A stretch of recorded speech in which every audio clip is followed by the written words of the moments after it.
ताज्या बातम्यांसाठी महानकरेला सबस्क्राइब करा आणि बेल आयकॉनला क्लिक करा। कल्लापन्ना आवाडे जवाहर कारखाना नामकरण एकमताने मंजूर। कारखान्याने नेहमी उच्चांकी दर दिला। आमदार आवाडे। हुपरी तालुका हातकणंगले येथील जवाहर शेतकरी सहकारी साखर कारखान्याचे शनिवारी नामकरण करण्यात आले। कल्लापन्ना आवाडे जवाहर शेतकरी सहकारी साखर कारखाना या नावाचा ठराव ऊस उत्पादक शेतकऱ्यांनी एकमताने मंजूर केला। विलास गाताडे यांनी हा ठराव मांडला होता। 31वी वार्षिक सर्वसाधारण सभा शनिवारी पार पडली।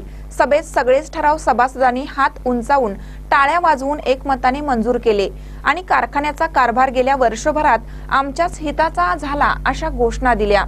यावेळी चेअरमन कल्लापन्ना आवाडे म्हणाले, कारखान्याने देश पातळीवरील अनेक पुरस्कार मिळवले आणि सर्वोत्कृष्ट कारखाना गणला गेला।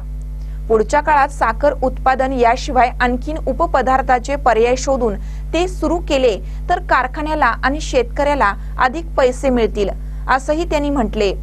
आमदार प्रकाश आवाडे म्हणाले, गेली 3 वर्ष प्रति टन 200 रुपये प्रमाणे कारखान्याने नुकसान सहन केलं आणि ही रक्कम 600 कोटी रुपयेपर्यंत पोहोचली, पण FRP ची रक्कम पूर्ण दिली।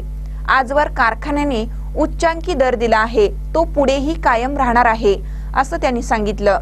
यावेळी कार्यकारी संचालक मनोहर जोशी, व्हाईस चेअरमन बाबासाहेब चौगले, माजी चेअरमन उत्तम आवाडे, केन कमिटी चेअरमन राहुल आवाडे, प्रकाश सातपुते, स्वप्नील आवाडे, प्रकाश दत्तवाडे, बाळासाहेब कलागते, अहमद मुजावर, सुनील पाटील, राजेश पाटील व अन्य प्रमुख उपस्थित होते। महानकर न्यूज साठी हुपरीहून शिवाजी भोरे।